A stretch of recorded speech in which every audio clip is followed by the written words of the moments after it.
Hi guys, I'm Augustine Hammond.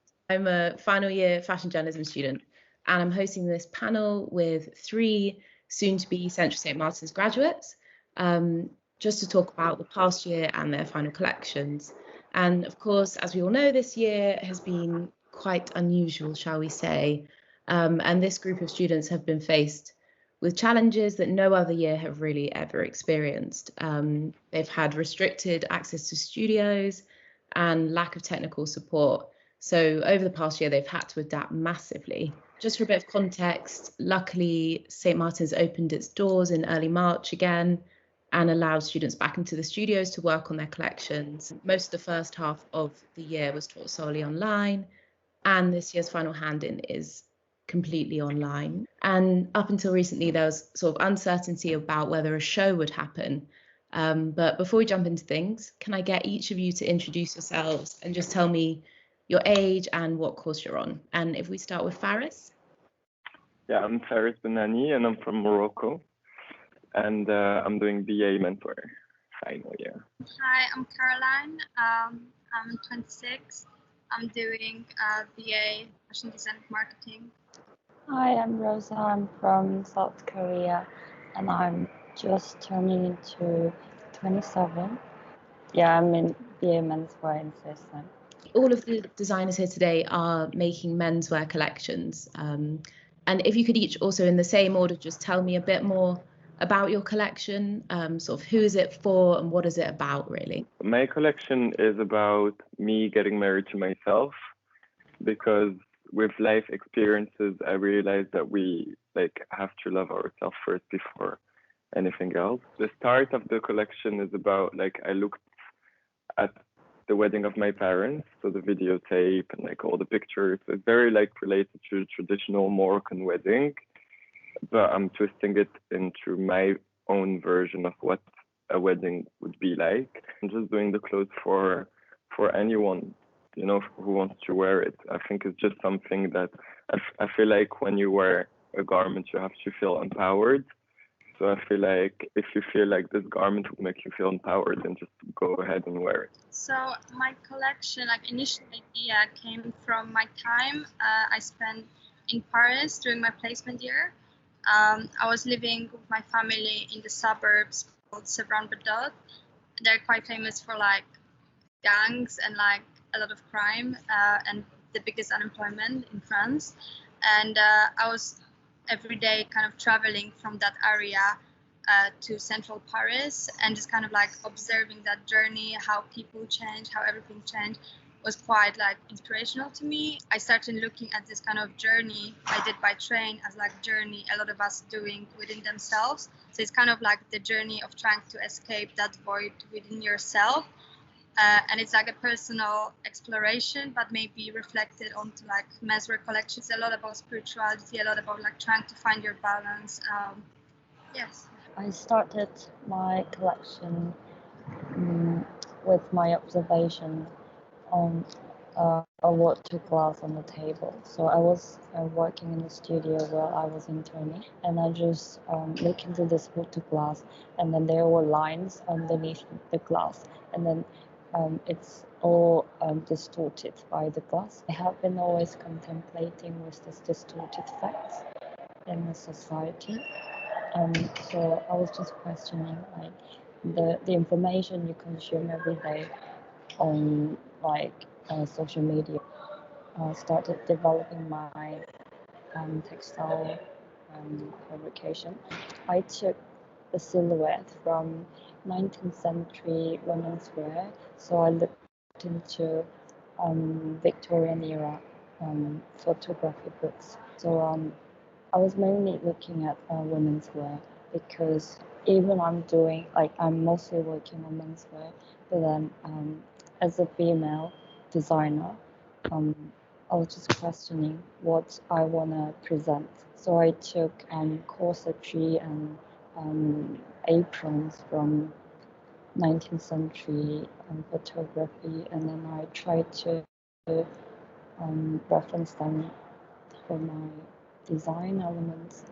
Of course, a lot is riding on these final collections, and it's something all of you have been working on or sort of working towards subconsciously for the past 5 years.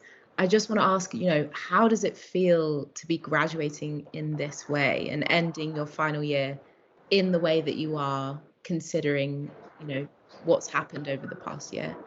In a way, I don't think that's how I imagine it.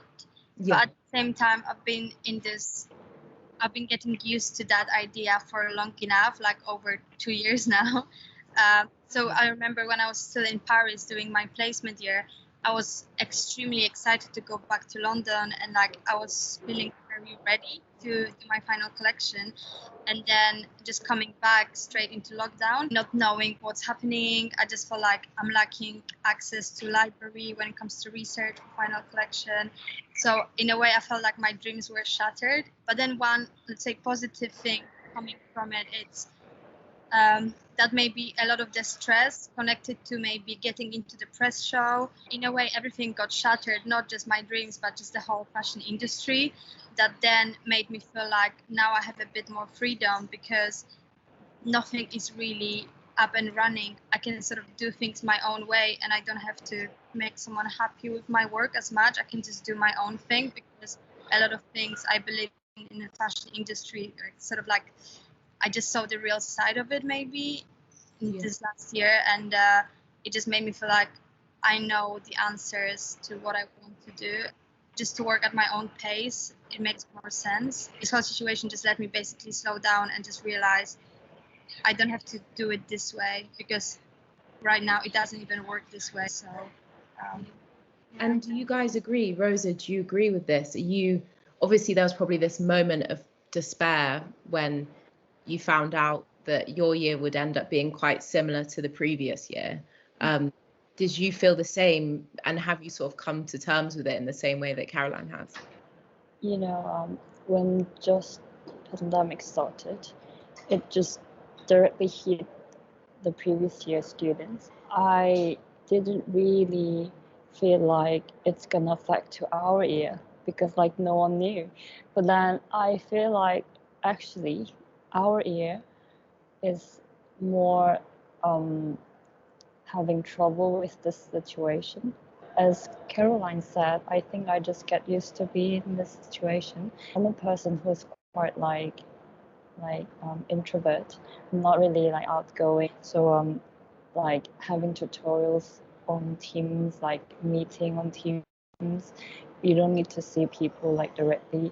But the situation kind of helped me to express myself more. So, yeah, actually, like there are so many like negative points of being in pandemic, but then was okay for me. I think like you gotta do what you gotta do, So like I was gonna do a collection anyway, and the collection is here.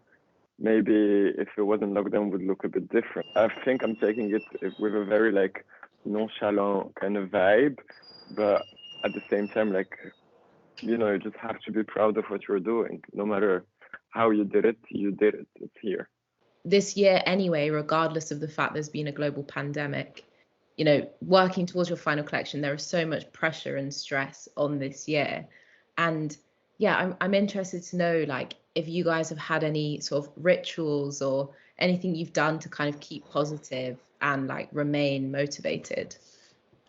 I think when we started the project at the start of the year, I told myself, don't like get too deep inside of it. Just let time dictate how your project is going to evolve. But also because I'm a person that gets bored super quick, so I need to do like this and then that, and then like I'm always all over the place doing a bit of everything until I get them all together. That's what helped me the most. And then I got a membership at the gym, so I would just go out whenever I can go out. You go and like you're all alone in your mind, and it's your time to just like be outside of your house, because like at some point you can't stand your house anymore.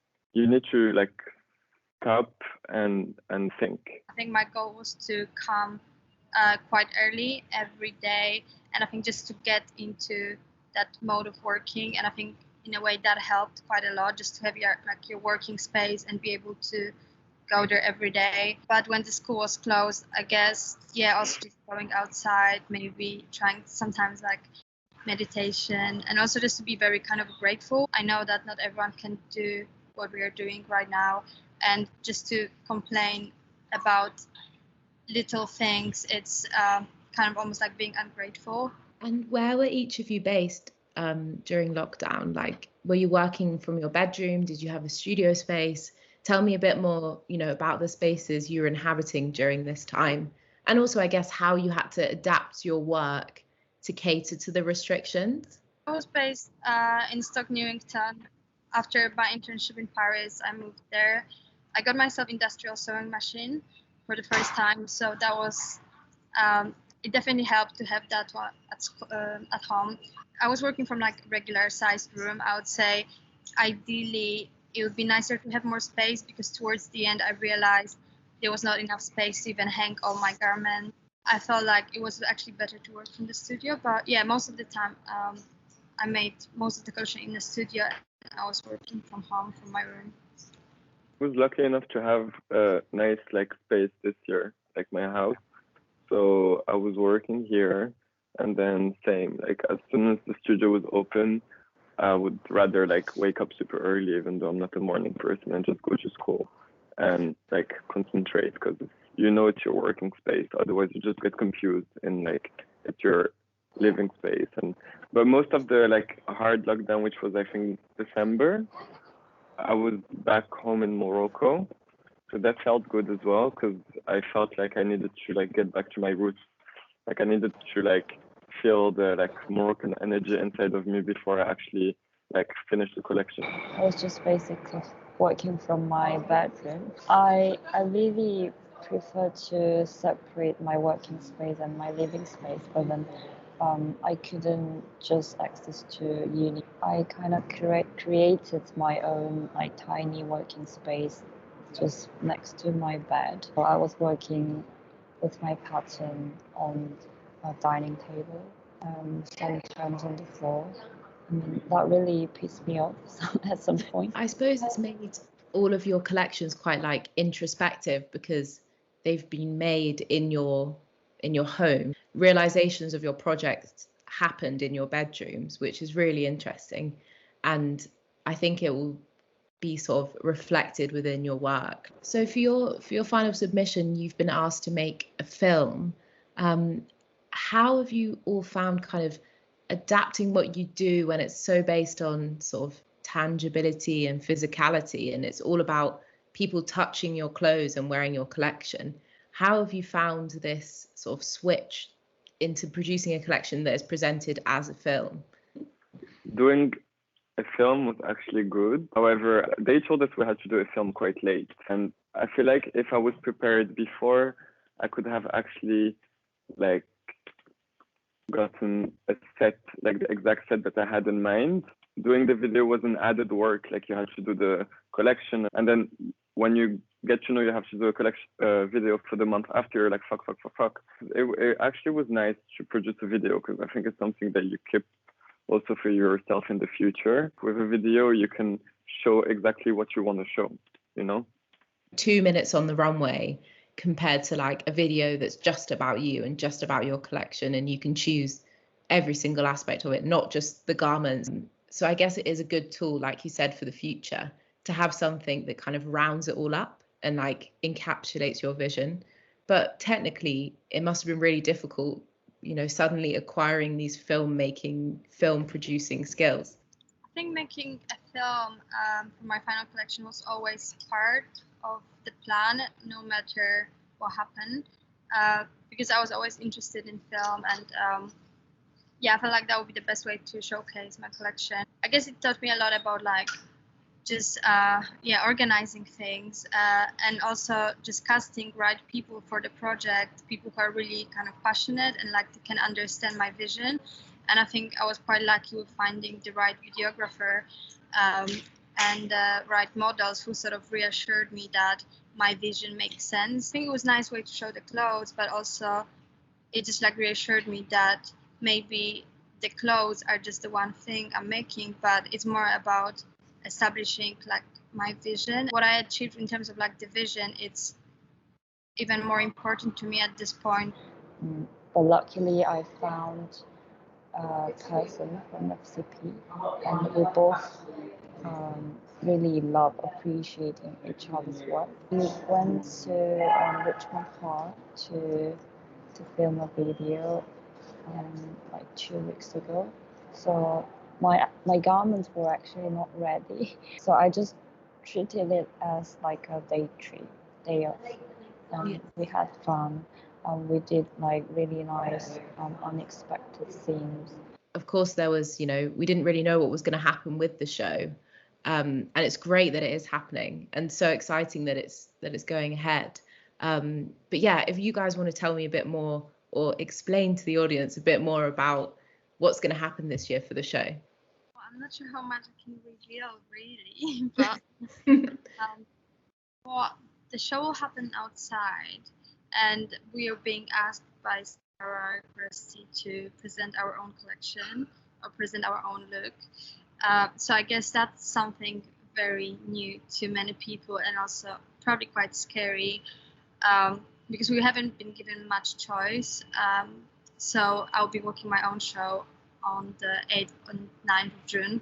And I feel like most people approach to it, it's like, let's just have fun. It's kind of hard to pretend we're doing a regular runway show. It's more to take this approach of like, let's just have fun and let's just show what we have really. So I don't want to stress too much about it. I'm just trying to stylize myself so I look unrecognizable on a runway, and just have some big platform shoes and just show my look in the best way possible. I think everyone puts more focus now on the digital presentation and what we're going to show on the official website and on our Instagram, and then the runway show part, it's just more for fun. I think for a very long time most of us thought like it's not happening, and then we got information it's happening, and then you just don't know how you feel about it anymore. But be a nice memory, and it just really depends from the energy everyone will put in. If it's like a positive vibe, then I think we can just focus on the event rather than like presenting fashion, and hopefully it will be this way. I think it's a really good idea, and I think it's going to be really fun and kind of old school CSM, everyone just getting up and modeling their own collections and just like having fun with it. I don't know what you guys think as well. Faris, how are you feeling about walking the show wearing your own look? I feel like it's a good marketing thing. The class of 21 wearing their own clothes. And I think it's going to open doors. Of course, class of 2021 have had to be particularly resilient because of what this year has thrown at you guys. Are there any lessons that it's taught you that you think you're going to take forward into the future? I guess maybe just to kind of rely on yourself. Yeah, I guess just to sort of be always prepared for anything. And then just to keep doing your thing and don't rush it. Even now, we will graduate. We don't really know yet what will be the response we'll get from the press, for example. But I think it's just quite important to be quite aware of like what we trying to do, and just to really believe in our brand and in our craft, and just really sort of not sell it to first person that comes approach you and try to offer you something, thinking long term, and just think, well, what we want to do and what we want to achieve. React to your voice inside of you. It's really hard to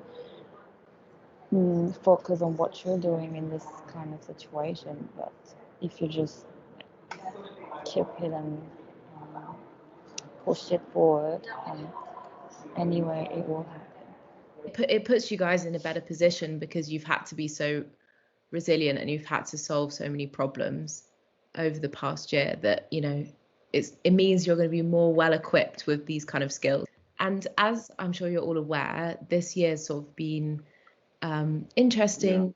It's an interesting time to be in fashion at the moment because there's lots of discussion around sort of the system changing, sort of in regards to sustainability and diversity. Fashion houses are now being challenged and held accountable for their practices and their actions. I just wanted to ask, you know, as people who are about to enter the so-called system, how do you feel about these kind of conversations? What do you have to say about them? And is it something that you're excited to be a part of, I suppose? I think people are listening more than before, but at the same time, everyone is being very individual. I think everyone's being more imposing as an individual. I think it will do good somehow. I don't think it's doing anything much yet. Probably in the near future, hopefully. I feel like maybe now brands are showing off that they're being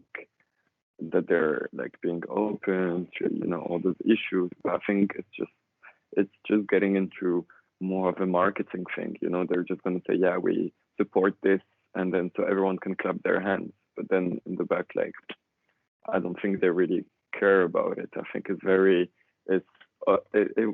interest will always be to make money. It's good that they start talking about it to normalize it, but I want to see when it's actually true. Yeah, it's difficult, because everyone's saying so much at the minute. We don't know if people are going to change their behavior, or if they're just going to go back to normal as soon as Fashion Week restarts again. So we just have to wait and see, I suppose. Over the past year, a lot of designers, as I was just saying, have sort of responded to what's been going on and said that they're going to change. I just want to know what interests you guys the most about fashion right now. What areas of fashion are you most interested in and would want to put your own mark on? I'm interested about hearing the others and giving them an opportunity for design to feel comfortable. Yeah. And to feel confident and strong and to show off, and at the same time show a bit of vulnerability, but to still stand and being, I'm here. That's what I want to do. That's my goal. That's what interests me about the fashion, the aftermath of fashion. I would like to be the part of some genuine new movement in fashion, or some kind of anti-fashion counterculture movement. Just kind of realize we will never get powerful if we give all our creativity and energy and power to the big houses instead of trying to grow together and take power and interest away from the really big companies. So in a way, I would say my solution to it would be try to work towards some sort of collective which kind of supports people on the same level, instead of exploiting another fashion designer who wants to collaborate with me, while at the same time being happy to work for free for big brand. I think it would be better to just realize that we are actually the powerful ones, and without our energy, the luxury brands doesn't really have much to say at this moment. So I think we just have to realize that our kind of potential, and that we actually have this raw energy and raw creativity that luxury brands don't have, and just kind of try to shift the power in this whole thing. Yeah. On that note, that's the end. Thank you so much for joining me for this panel discussion. It's been so nice speaking to you and hearing all about your exciting work, and I can't wait to see it. I'm so excited. But thank you so much. Your insights have been so valuable, and good luck with everything. You're nearly there. Thank you. Thank you, guys. Coming soon.